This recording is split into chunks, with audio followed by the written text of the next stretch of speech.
Okay, I think we're about ready to get going. Hello, I'm Melissa Fairbrother. I work at ServiceNow as well as Chris, and I am the Senior Marketing Launch Manager. I just wanted to let you guys know that we're very happy to have you here at Knowledge this year. Hope you have fun tonight. It's going to be so exciting. If you haven't gotten your London pin yet either, we're also very excited about London. It's this tiny little thing I got.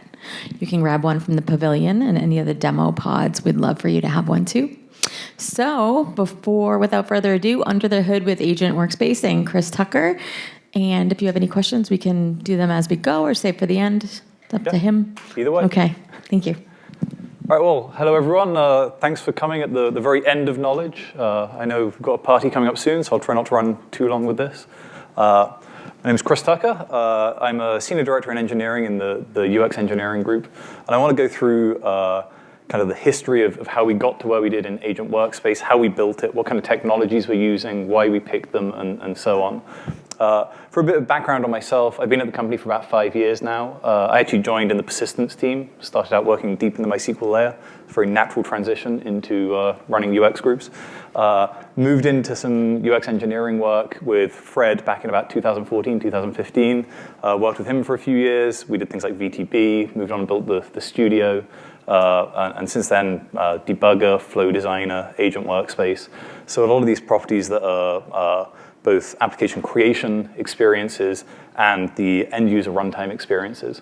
The Agent Workspace certainly fits more into that category, the group of things that are for fulfillers, similar to the platform forms and lists, which myself and Chung, who's a PM, sitting over there. I've got some hecklers in the front row here, so I'm going to call them out.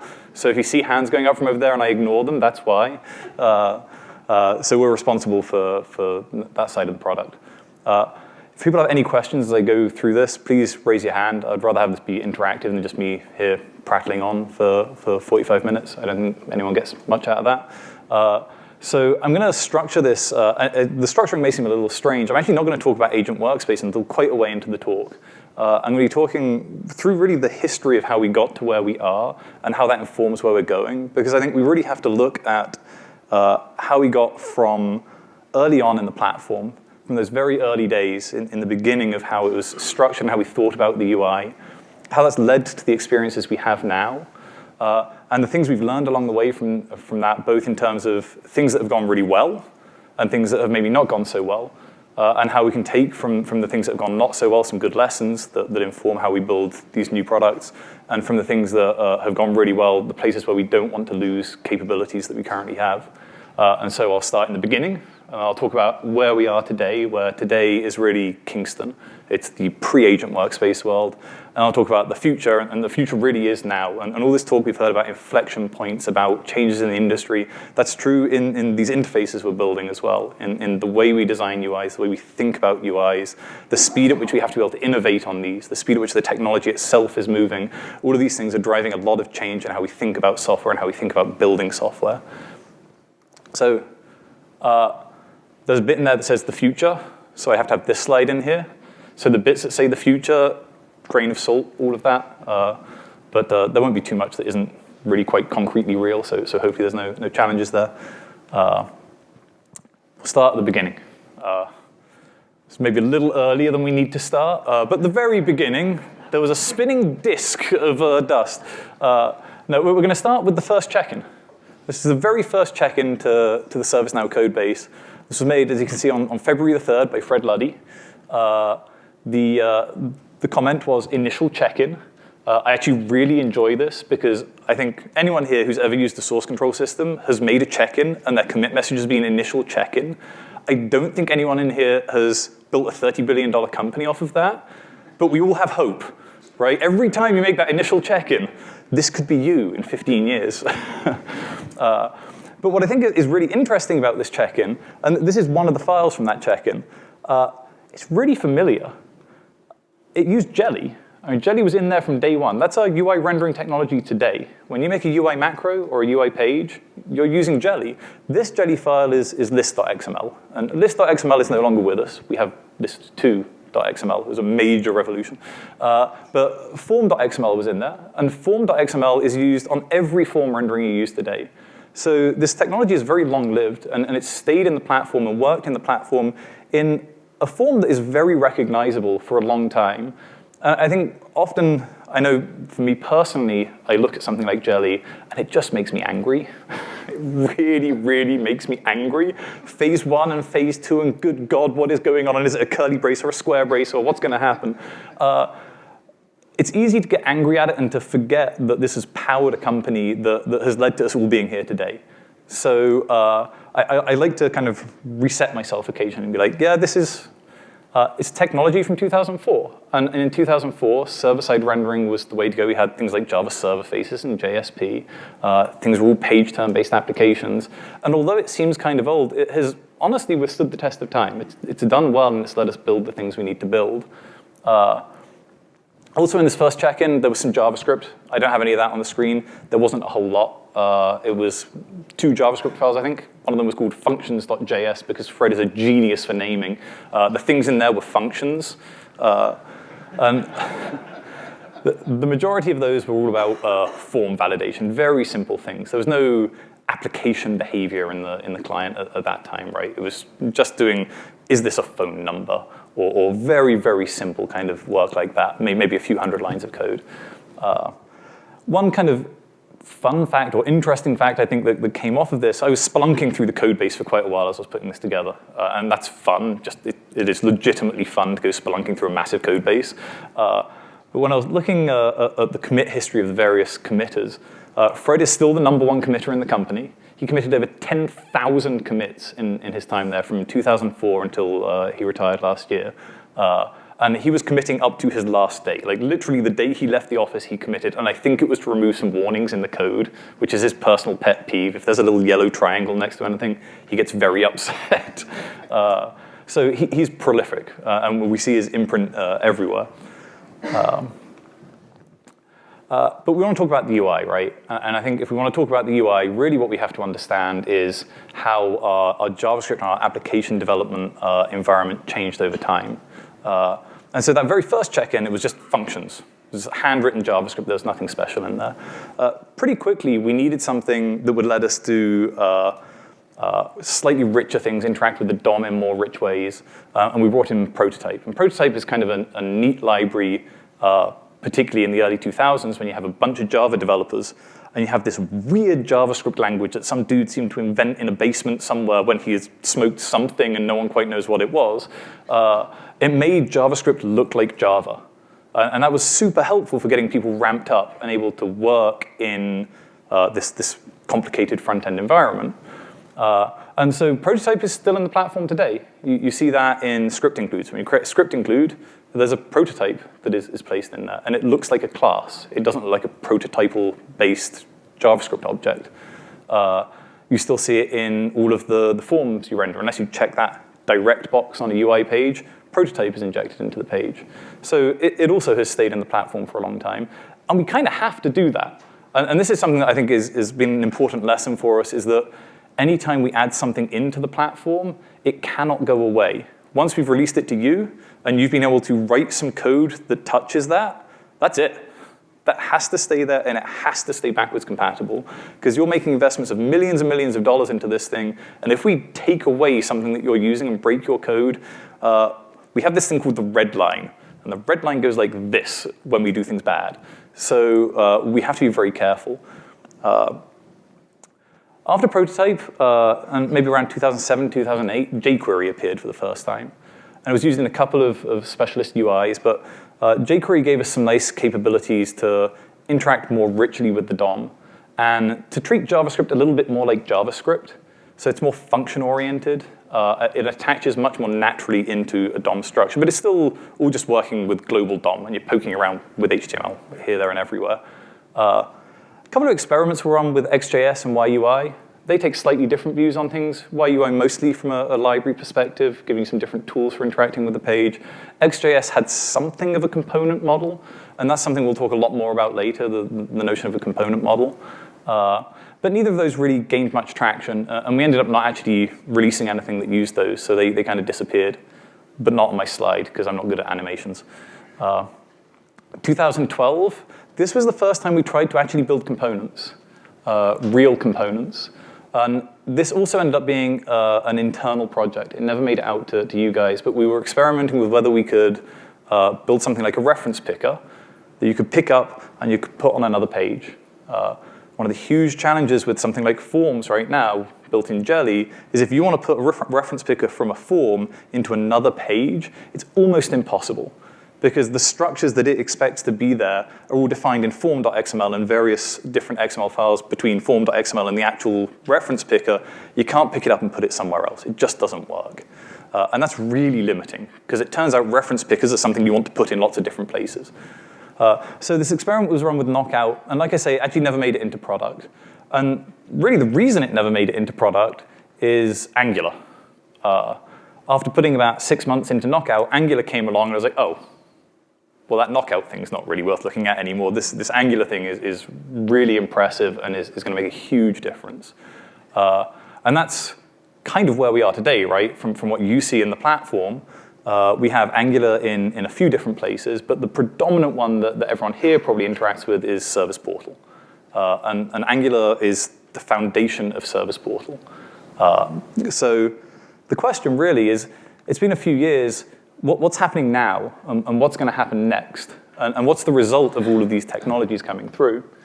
And that's where we get into the present day. I've been told that I don't put enough pictures in my slideware, so I put pictures in. And they're all space-based pictures, and it turns out space is really interesting and awesome and very distracting when you're trying to put a presentation together.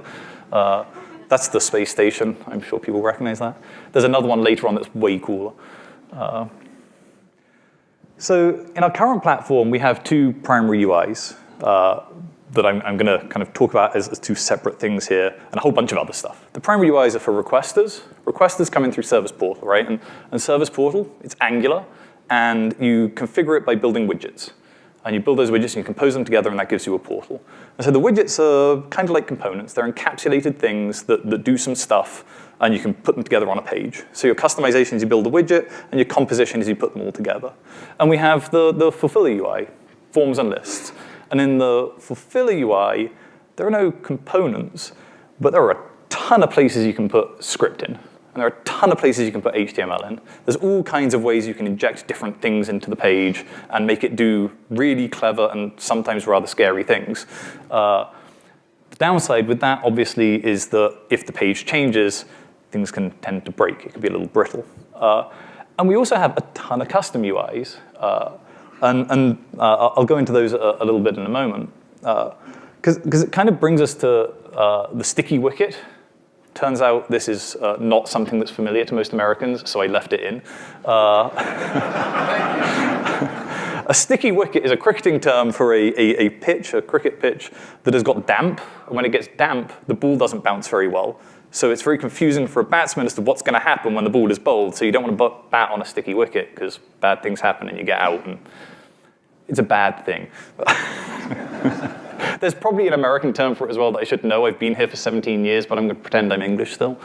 So the problem is that the platform UI it's not modular enough. We're just shoving script into pages everywhere. And those scripts aren't particularly reusable. The pieces of the platform UI itself are not particularly reusable. And it's super brittle.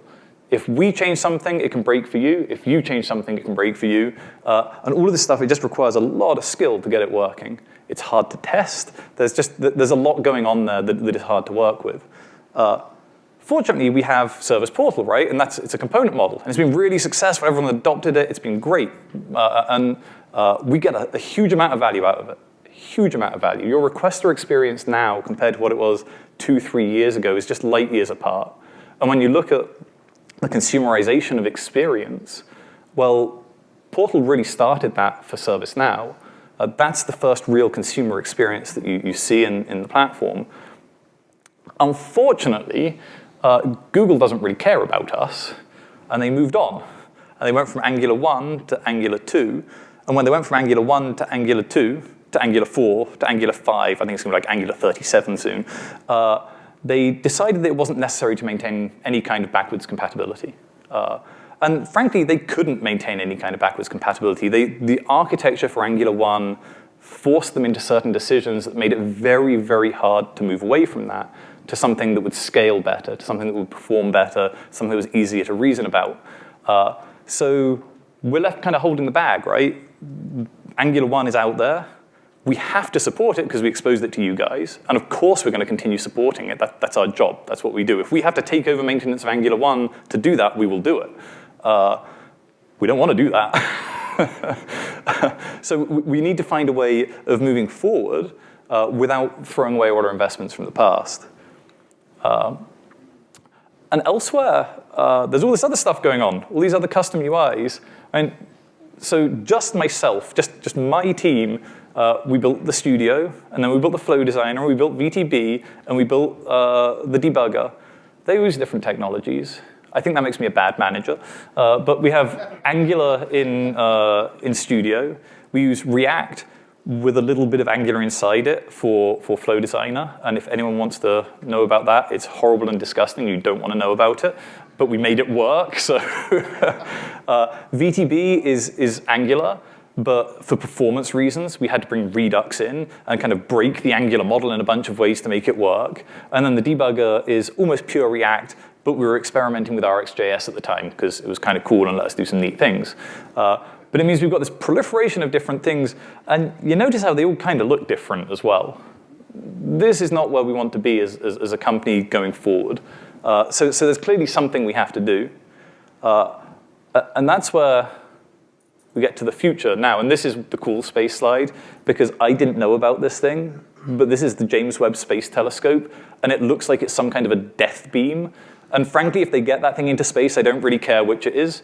They could blow up the planet. That's a really cool way to do it. So we've got to plot a new path. We've got to figure out some new way to go. And there are a bunch of things we need to think about as we do that. We have to control our destiny. So what the Angular 1 experience taught us is that when we expose an API to you that we don't own, we get ourselves in trouble.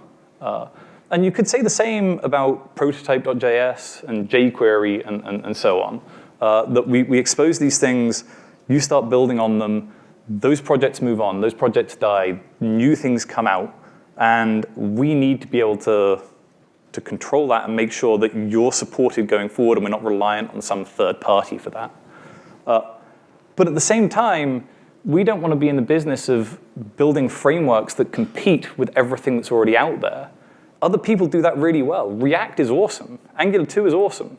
There are these great technologies out there, and if we have to go and build our own React or our own Vue or our own Angular 2, we're going to spend all our time building frameworks and none of our time solving our problems.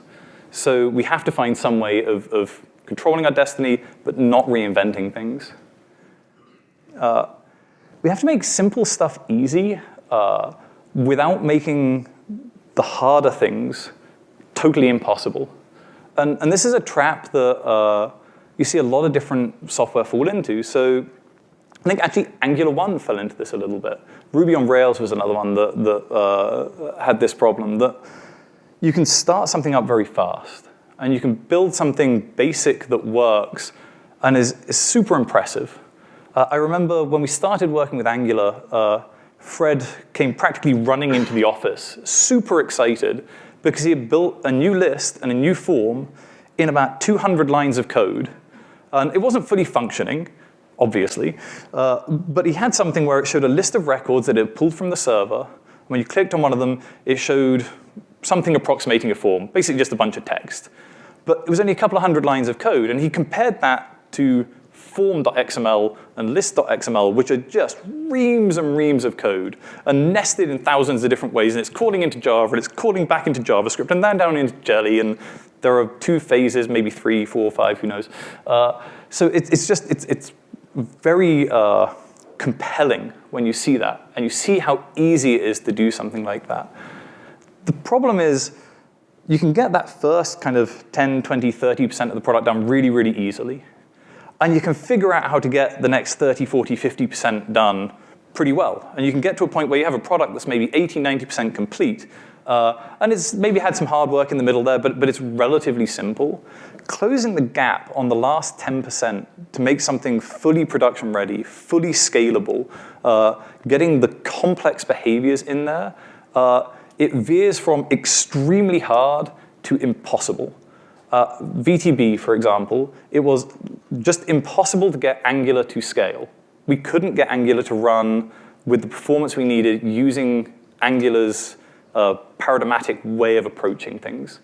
We had to bring in Redux. We had to get rid of all of the directives that we were using because they added too much scope overhead, too much watcher overhead, the digest cycles got too long, and there's nothing you can do about that. The only thing you can do about it is to not use it. And that's not good. That means that your framework is not scaling how it needs to. It's not working how it needs to. Rails had similar problems where you could build a very quick application with Rails, and you could get it into production. It would work great, but then you'd go to do your first upgrade, and you'd have to change something in the database, and changing something in the database changed the behavior of running code. There was no easy migration path. There was no easy upgrade path. So once you're operational, things became very difficult. So when we look at this, we have to make sure that if you want to do something simple, you can get it done fast. But we cannot get into a situation where we can't scale this, where we can't turn this into real software. Third point probably should have been the first point, which is at the very heart of this system, we have to accept change. We have to accept that the world is changing, and it's changing super fast. In 2012, 2013, Angular was the best thing ever, and it was going to take over the world. And it kind of did take over the world for a couple of years. And then React came along. It's like, oh, React, this is amazing. This is going to take over the world. And it kind of has been taking over the world for the last couple of years. And now people are like, oh, that Vue thing looks pretty nifty. And it's like, yeah, that Vue thing is pretty nifty. Maybe that's going to take over the world. Oh, hang on, Polymer is coming along. And Polymer is doing some great stuff with web components. And maybe that will take over the world. And one, we don't know which one's going to take over the world. And two, there's a pretty good chance none of them will. That what's actually going to happen is in 2 years, there'll be another framework. And we don't know its name yet. We don't know what it's going to do. We don't know how it's going to work. But it'll come along, and it'll be amazing, and we'll want to use it. And I don't want to be standing here in 2 years saying, and here's the sticky wicket, and explaining what a sticky wicket is. I want us to be standing here saying, here's the awesome new technology we're using. And the last thing, and it turns out this is another Anglicism. I found this out just yesterday, and I decided again not to take it out. You've got to eat the pudding. The proof of the pudding is in the eating, right? If you don't do something with this technology, if we just build a framework, if we just build some environment that we can potentially use to make software in the future, but then don't use it, it's not actually software yet. It's an idea. It's a great theory. And we're not much for great theories. We like stuff that works. We like stuff that you get to use. So how do we do these things? Well, we control our destiny by not coupling ourselves to anything we don't own. We can use things we don't own, but we don't couple ourselves to them. We don't expose them out as the API that you guys use. We don't expose them out as the API that we use as apps teams within our company. We have a small core team that is responsible for maintaining the world that we live in, and they adapt everything for all of the other teams that need to get work done. We make simple things easy by being declarative. And this is something that I think we've seen a shift in programming languages as well along this line, with the real increase in popularity of functional languages, of functional approaches to programming, where we're moving away from being imperative, from saying, this is how I want you to do something, and moving much more to saying, this is what I want you to do. And it's a subtle but really powerful distinction. If you say, this is what I want you to do, and you don't care about how it gets done, then we can change how it gets done, and you don't care. You've said, I want you to put a form here. If you haven't said anything about how that form should be put there, then you don't care whether that form is put there with React or with Angular, whether it's through a Redux store, whether it's tied to the server through REST or through GraphQL or through SOAP. You don't care. You just said, give me a form. That's where we want to be. We want to be able to declare what we want to have happen and let the system figure out how to do it. And then the system can optimize things. We can optimize things. We can change implementations. We can change approaches. We can change ideas and not change anything in the way you say you want your work to be done. At the same time, we want complex things to not be impossible. And the way we do that is we say, Well, we need to be declarative over here, but if being declarative doesn't work, we have to have a gated way for you to be descriptive, imperative, to say this is how I want something to be done. But when you've said this is how I want something to be done, we want to package that up in something that is declarative. So I say this is how I want to render a form by giving you a form component, and you say I want to use a form component. There is a lot of imperative work in there in the implementation of that component. There's script, there's complex stuff going on. You're able to do really hard, really clever, really crazy things. We built Workspace. That was pretty crazy. But then when you go to compose these things together, it's all declarative. When we build change into the core, the heart of that is saying that the only things that we'll ever bind to are standards. So when we say we're going to use a technology, we're only going to use a technology that has been standardized and is going to be long-lived. That means things like web components. Web components make up a part of the infrastructure we use now because web components are going into spec. They're getting built into browsers, and things built into browsers are long-lived. We know that just through the history of browser technology, right? I can take an HTML 3.2 page from back in 1996, and I can drop it into a modern browser, and the damn thing renders. My headline, it doesn't blink anymore, but that's about the only thing that's changed. And we could build a blink tag for you in the new framework. If everyone really wanted it, it's something we could pull off.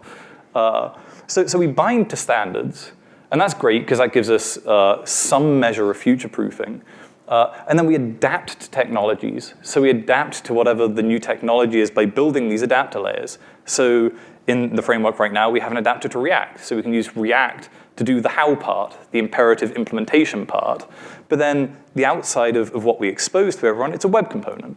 And I'll go into a lot more detail on kind of what that looks like structurally in a moment.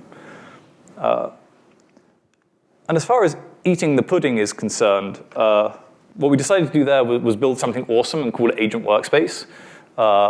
And if you want to take an example of something that really is going to stress your system to the limits, Agent Workspace is an excellent example. We were trying to take on a really big problem for the company and for you guys as customers of the fulfiller experience.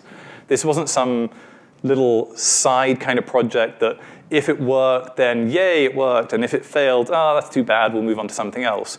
This is mission critical to us as a company. This is something that if we don't get right is going to hurt us and it's going to hurt you. So we really care about it. We're very, very invested in this. And we want that. In the thing that we're building from this, we want to make sure that we're pushing ourselves to the limit and saying it's not okay to just go and build something that kind of works. We have to have something that's got to scale. It's got to work in production. It's got to have the features we want. It's got to respond to what we learn as we see people using it. And you'll have heard a little bit over the last few days how much we're thinking about experience, how much we're investing in design and in a design-oriented view of the world, a user experience-oriented view of the world. That drives changes in what you're implementing at a very high rate of change. You have to be able to respond quickly. And so we wanted to do something that was big and was going to make a splash and was going to make sure that what we were doing was real, that there wasn't some little corner we were cutting over here and we were able to fake it. So I'm going to talk a little bit about the technology that sits behind this. I actually don't have a whole lot more slides. I've got maybe another 10 minutes worth of content. I want to open this up to questions. If people have questions as I go, please raise your hands. So I mentioned a moment ago, at the heart of all of this is web components. So a web component, the web component spec, it's really made up of a few different parts. The parts that we care about are custom elements. And a custom element is just a way of telling the browser, hey, here's a tag that you don't know about. I could have like the hello world tag. If the browser sees a tag called hello-world, it has no idea what that is, and it will just skip it. With custom elements, I can say, hey, when you hit this thing, you have no idea what it is. Here's a JavaScript class. And when you see this thing, call the JavaScript class and ask it to give you some HTML. And then when you get that HTML, render that out. It's very simple. There's really not a whole lot to it. And then there's a second part of it called the shadow DOM. And what the shadow DOM is it's an encapsulation around that HTML that comes back. It says, hey, when you get this HTML back, Mr. Browser, take it and put it inside an encapsulation boundary so no one from outside can see it, You can't see into that HTML. You can't manipulate that HTML through JavaScript. You can't take styling from outside and propagate it through into the interior of that. You're isolated. You're encapsulated. You know that that component is one thing, and no one's messing around with it from outside. So those are the two pieces we really rely on. The other pieces are template HTML imports. We don't use them right now, but we potentially will in the future, depending on how things move with the standards and with our need for them. Inside the web component, we need to be able to make that HTML somehow. We have to have something that produces the HTML. You can just write JavaScript to, like, just write your own JavaScript class inside a web component, inside a custom element, and do it all manually. That's a whole lot of work. We want to be able to use, like I said earlier, best-of-breed technologies to do this for us. Right now, the renderer that we use is React. So we have an adapter that lets us use React as a renderer. And React gives us some really nice facilities, like DOM diffing, virtual DOM, high-performance interaction with the DOM in the browser. But right now, actually, as we're speaking, back in San Diego, the team is working on an adapter to a different renderer for lit HTML, which is a much, much simpler view-generating technology. And the reason that's interesting to us is, for a lot of things, we don't need something as powerful as React. And having something as heavy and complex as React is actually somewhat confusing to people. When all you want to do is have an HTML template that you bind a couple of variables to, React is kind of overkill. But we can take something with an adapter that uses React, and another adapter that uses lit HTML, and we can put two of those components on the same page, and they can interoperate just fine. And the way they interoperate is we parameterize them appropriately. If you just take a web component like this and a renderer, as it stands like this, it can't really do anything other than output static HTML, because there's no data going in, right? There's no attributes. There's nothing that says what to render there. So I could have a hello world component, and the JavaScript would come in and it would return hello, world. And that's great, but it's not super interesting. If we want to make it interesting, we have to push data into it. And we push data in through props. And this may be somewhat familiar to you if you've used React. A lot of this model is actually very similar to the React unidirectional data flow model. Our model is also a unidirectional data flow. And so with props, all a prop is a JavaScript object. And so maybe you'd have a JavaScript object that said name : Chris. And then inside my renderer, I would say, rather than hello, world, I'd say hello, name. And it would put Chris in there because it had pulled that off the prop. The props have to come from somewhere, and so for us, that somewhere is the store. Again, if you're familiar with React, this is a React Redux style model. The store is just a big collection of data. It's one giant JavaScript object that has all of the state of your page in it. Everything that determines how your components render is inside this store, and the web components get the data they want through props coming in. And so now I can do something like I could put something in the store that said name : Chris, and that would propagate across as a prop into the web component, and I can have it say hello, Chris. And that's great, because I've been able to parameterize it and make it do something slightly more dynamic than just having static content there. But it's still pretty static, right? There's no behavior in this. If I put an input box in there and I want to be able to type in Tucker rather than Chris, because there are way too many Chris's working on the Agent Workspace project, seriously, we've had meetings where there have been 3 Chris's in the room and one other person, and that other person, they can't communicate. No one knows who they're talking to. So I want to go in there and I want to change my name from Chris to Tucker. So I go into the input box and I type in Tucker, and then what? I have no way of getting behavior out of this. So the way we get behavior out is through actions. And an action is a very simple concept. It's another JavaScript object with a name. And the name would be something like name changed. And the value in the JavaScript object would be name : Tucker. And so now I've got something that I've gone in there, I've typed something in, it's produced this action that says the name should be Tucker, and I've got behavior. Except I haven't really got behavior because that's not gone anywhere. And if that doesn't go anywhere, how do I get back through to the store to say, no, I want the name prop to say Tucker rather than Chris? And the way you do that is you run it up through some middleware and some reducers. The middleware looks at actions as they come in and says, do I want to do anything interesting with this? So for something like changing the name, it probably doesn't have anything interesting to do, but it may be something, an action that said go and refresh something from the server. And so it would want to run some asynchronous behavior. and that would kick off a saga, which is an asynchronous behavior. Or we may want to mutate the data in some way. We want to change that action slightly so the structure is different when it gets through to the reducer. For that, we'd use a mediator. Once it comes out of that, it goes over to a reducer. And a reducer is about as simple as you can get. It's a function. And it's a function that takes the old state of the world, everything that's in the store, and the action, and then returns a new state of the world. There's a subtlety in this that I'm not going to dig into too much, and I'm not going to go super deep in this stuff. One, because I'm not great at going super deep in this stuff. I need to get some engineering architects in here to really take you through the details of this. And two, because I think it's actually not super relevant for right now. But the store is immutable, and by making the store immutable, we get these really nice properties about replaying state, about understanding how state is changing over time, which is super powerful for debugging and reproducibility and understanding how your application will respond in different scenarios.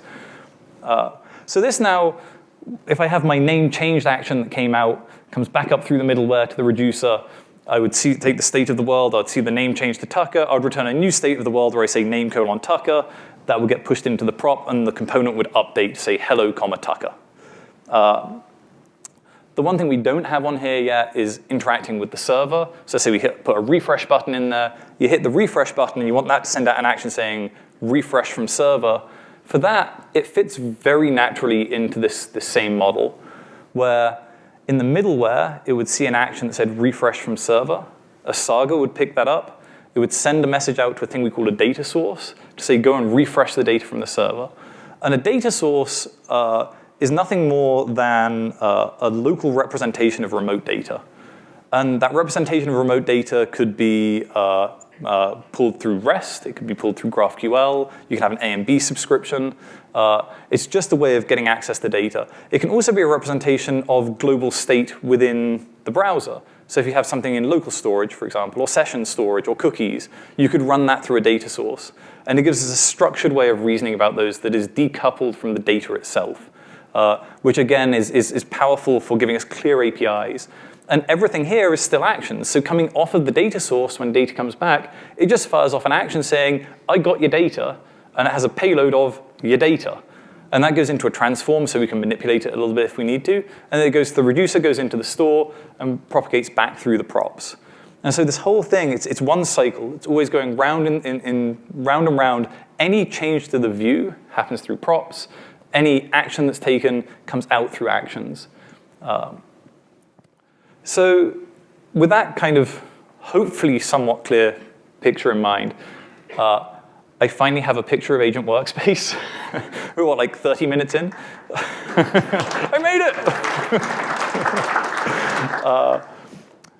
I think I've actually got all the way through the talk so far without saying the word seismic, which I'm really pleased with, because I was worried I was just going to keep dropping the word seismic and no one would know what I was talking about. So this framework that we're using, internally we're calling it seismic. I don't believe marketing has fully authorized that term, so it's just internally for right now. We found that word through randomword.org. If you're ever having trouble naming a project, it's better than picking a bad name. Just randomword.org and you can get whatever you want. So this is Agent Workspace, right? And what I wanted to do here is kind of go through and point out on this how components fit into it. And this will help, I hope, to understand how components structure together and relate to each other, and also emphasize the kind of the fractal nature of them, that there are components, contain components, and they communicate with each other, and the communication is not determined by the hierarchical structure. So at the very top level, we have just a few components. We have this sidebar here with a couple of buttons in it. We have the top bar. We have what we call our L2 nav, our list of lists, and we have the main tab content.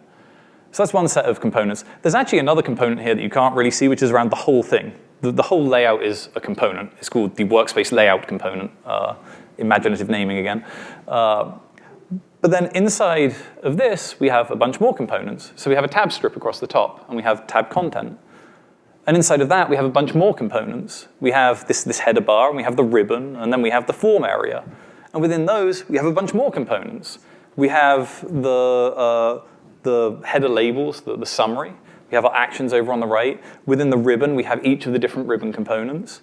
And then within the form area, we have our related list tab bar. We have the sections of the form. We have the activity stream. We have the agent assist over on the side. And then within those, we have yet more components. We have each of our individual form field types as a component. So the reference pickers are a component. The text entries are a component. Within the activity stream, each of the entries is its own component. Within the agent assist, each of those entries is an individual component. And there are more. When you get down to icons, each of the icons is a component. The avatar is a component. And they can be reused in different places. So you'll see, for example, the avatar is in both the activity stream. This is not very good pointing. In the activity stream and in the contact area. And that's the same component being used in two different places for two very different purposes. What I think gets really interesting for me as a manager of engineering teams is when we look at this by team. And so this is colored now by who created these components. Each color is a different team. And this doesn't have all of the teams that worked on this project on it. There are components you can't see here, like lists. It's another team. Search, that was another team. It's a rainbow of colors. We had 10, 11, 12 Scrum teams working on this at any given time. And we started this project on October 15th. First lines of code were committed on October 15th of last year. And we got to this point by about March 6th of this year. So the development time on this was extremely short. And the parallelization necessary to build software of this complexity in that time was very high. And at the same time as we were building this, we were also building the Seismic framework. So we were moving extremely fast with these things. And the only way we could make something like that work was to have these very clear APIs, these very clear boundaries between things. And that's what web components and this props in, actions out model gave us. It meant that we could have a team going off and building this list of lists on the side here and know that as long as they adhered to some basic rules, they talked to the teams they were working with and they agreed on an API, they could go off and work on that thing and do all that how work, all that implementation work, all that internal stuff without worrying about breaking something in the form. They're isolated from each other through the encapsulation of the shadow DOM and the web components. They're able to communicate through a well-described set of communication boundaries, actions and props, and they're able to compose declaratively. And I was going to do a little bit of a dive in on a computer to look at this, but my computer doesn't work with the projector, so I'm on a different computer at the moment. So I may be able to do something after the session if people are interested in chatting about it. But behind the scenes of all of this, not only is all of this declarative, but there is actually no HTML page for this UI. There's no piece of textual content somewhere that describes this.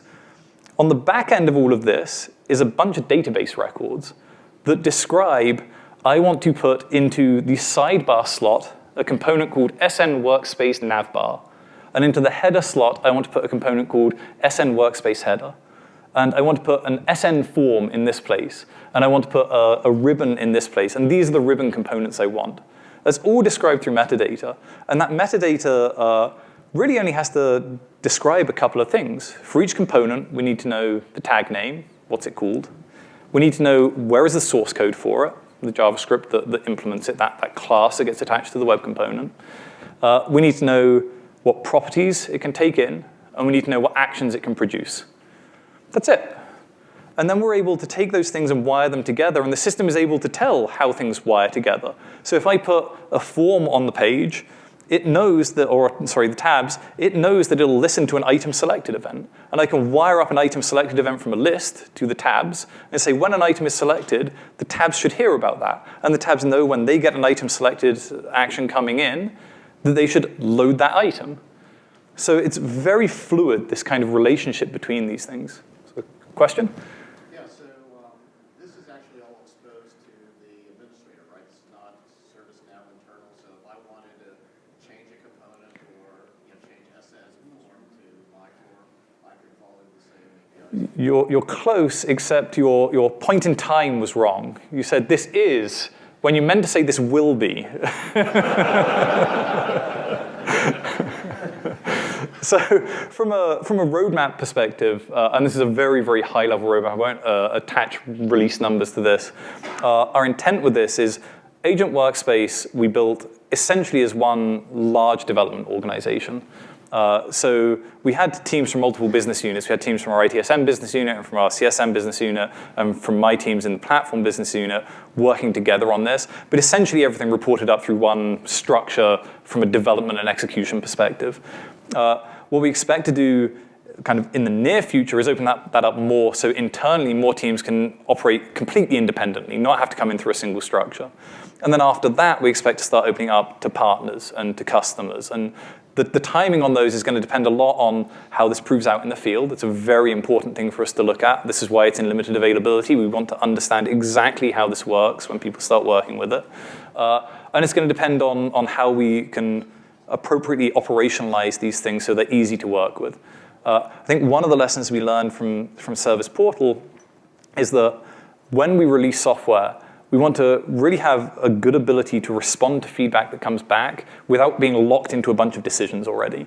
And Service Portal went out, and it got adopted so fast that it made it very, very hard for us to address any shortcomings it had. So with this, we're going to take a slightly slower approach to it. But I think net in a year to 18 months, that is going to be a much better result for everyone here. So does that answer your question? Question? Yep. Do you worry about or see in the various browsers that you use performance issues with having all these different components that are defined? It's an excellent question. Yes, that is certainly it's a challenge, it's a problem, but it's something that, one, we've been able to address quite effectively, and two, that is becoming a decreasing problem over time, which is a good kind of problem to have, right? It's a naturally decreasing problem. So in IE11 in particular, this is kind of painful. Typically, performance is about 2 to 3 times slower than a browser like Chrome. It's still absolutely usable, but a browser like Chrome with native support for web components will be stronger, it will be faster, it will be better, and it will also be more encapsulated.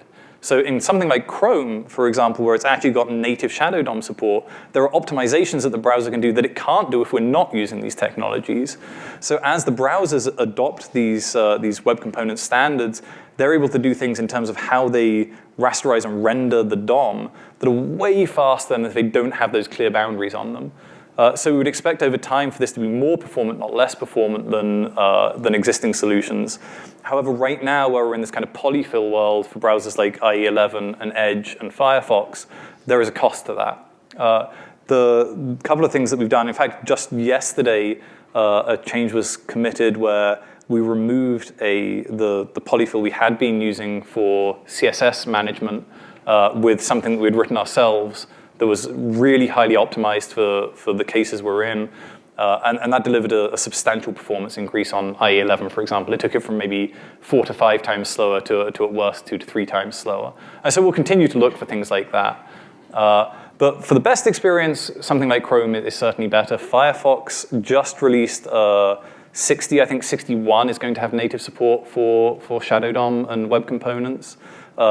Edge, they don't have announced plans yet, but it is the #1 requested feature, and they're committed to implementing it. Safari already has limited support. So IE11 is really, it's going to be the tough one. Try to get off IE11. That's just generally good advice. The only problem is like I'm a healthcare organization, right? And, Yep. and there's a significant amount of medical devices and things where, you know, it's incredibly costly to go out and buy new medical hardware, and it's only supported in IE, and so Yeah. we're kind of stuck with it. And I think the other thing to look at here is right now, the UI we've built in this, it's a fulfiller experience.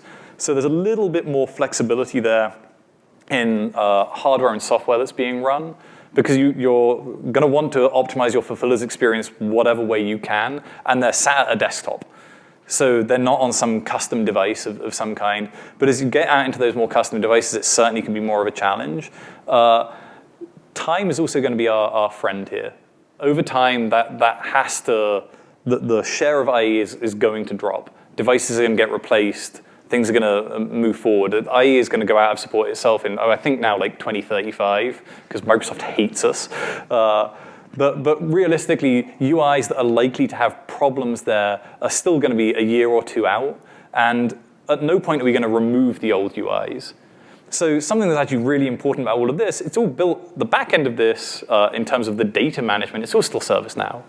Like the incidents and the tasks, if I go back a slide so you can actually see things, it's not, like all of this data in here is just coming out of ServiceNow records. So you can always go back to the old UI. If you have performance problems or you don't enjoy the experience, you're going to enjoy the experience. But if you didn't enjoy the experience, you can always go back. There's no cost to going back. So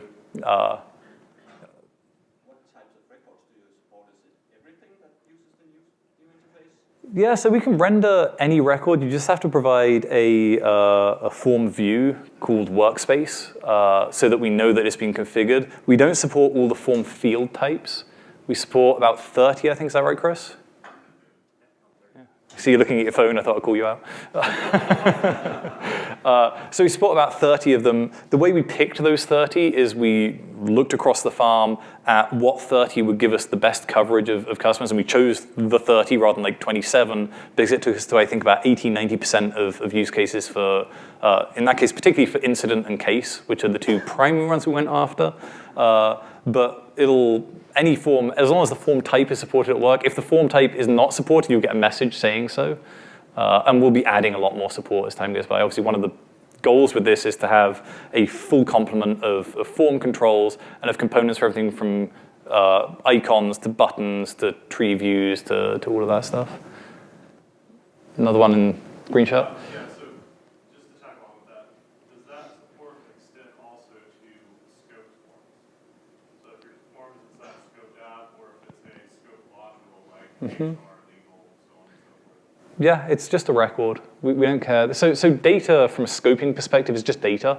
Whether it's in a table that is scoped or not doesn't matter from a rendering perspective, from a data perspective. The only thing scoping really affects is access rules and things like that. Yeah, well, as long as you have access to the methods that are being used to render it, which sometimes in ServiceNow are not always available. Yeah. So the agent workspace, it's on the user interface side, so it doesn't really care about scoping at all. And it supports scoping. It supports scoped records, scoped data, all that kind of stuff, but it's a layer below. So, question here? Is the intent to rewrite the entire platform UI? That's a strong statement. I would take the intent is to provide experiences using this technology for all of the personas that we have. But that's a long process. That's not something like in Madrid where we're like, and the old platform UI is dead. We don't need it anymore. One of the approaches we're taking, and this is probably something more for product management to talk about, I'm going to pretend I'm a product manager. One of the things we're looking at now is being much more outcome driven. Rather than giving you a bucket of features that you can kind of compose in some way to provide a fulfiller experience or an admin experience, we'll say, we should build a fulfiller experience, and we should build an admin experience. And the outcome of a fulfiller experience is getting through repetitive work quickly. And the outcome of an admin experience is being able to configure applications, configure your instance, build things quickly. We need to focus into those different areas. And there are going to be some things that maybe they don't kind of rise up to the top of the priority list. And so we'll continue to use the classic platform forms and lists. Focus more on those individual user experiences, use Seismic to craft that solution. Yeah. Eventually deprecate most of the reason. Exactly. I actually, there's a lot of parallels for me between this and the Flow Designer Integration Hub story, which may seem like a weird statement to make. But I look at Flow Designer Integration Hub, the really key thing that does is it gives us reusable actions that we can compose in different ways, and we can pull all these different pieces together. And in many ways, you can look at it and say, that's to replace workflow. And the goal is to replace workflow. And it's like, yeah, over time, we want to replace the use cases from workflow with that. We want to support all of the things you want to get done with workflow with Flow Designer. But we're never going to get rid of workflow. And there may be some weird edge cases where we just can't support what you do in workflow in Flow Designer without doing something just really nasty in Flow Designer. Like in workflow, you can effectively do a goto. and you can do a goto into the middle of a loop. I don't think we want to do goto into the middle of a loop in Flow Designer.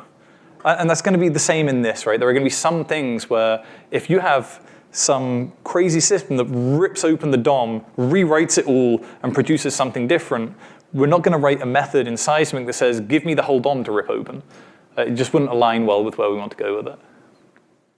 I think there was another one over there. Yeah, I think it was related to that. So I guess your strategy, instead of having a general purpose UI, like the current UI, that by focusing on experiences, you're doing the UI for the task. So saying that this is replacing the UI for everybody is not the case. It's not a general purpose. Right. But rather, it's the one tailored for fulfillers, and then as you build out other roles, there'll be other ones. So it's not an app, it's not a UI, it's An archetype is the term we're using. It's an archetype for a particular kind of persona. And what we'd like to do, obviously, is as we build these components out, as we build out the system for building user interfaces with metadata, we can start exposing more of that to you guys to build your own archetypes. It doesn't have to be a single source system. It doesn't have to be us building everything. One of the great powers of the platform is you can build stuff. We want to let you keep building stuff. Oh, I'm getting told I have 5 seconds. I'm 5 seconds over. Or 5 minutes, I don't know. It says 5 now. It said something other than 5 a moment ago. So I have a couple more slides. There's not anything much interesting on there. We've already been over this. The principles are that we describe the page of metadata. This is an old deck. I changed that in the latest deck. But essentially everything is declarative. All of the components are described declaratively. I already talked about how that metadata declares the different pieces, and that we wire components together by specifying how actions relate to props. So actions on one coming out of one component become props going into another component. And we can do the same with data sources. We have data sources pushing data into components through props and responding to actions to go and fetch additional data and so on. And kind of to the point about archetypes, this is just scratching the surface. This is the first UI we've built using Seismic. It will not be the last. And we're working on design systems that are providing components that will be reusable, both from the form control level and from the individual kind of user interface design pieces, buttons, icons, and so on. We see a lot of power in being able to describe UIs as metadata in the database. It gives us a lot of insight into what's going on. So it's telling us what you want to have done, and that means that we can do all kinds of things to make it better as time goes by. And that's the end. So thank you. And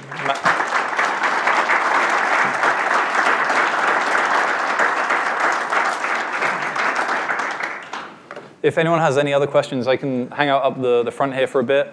If not, go and enjoy the party. I hear there's free drinks, so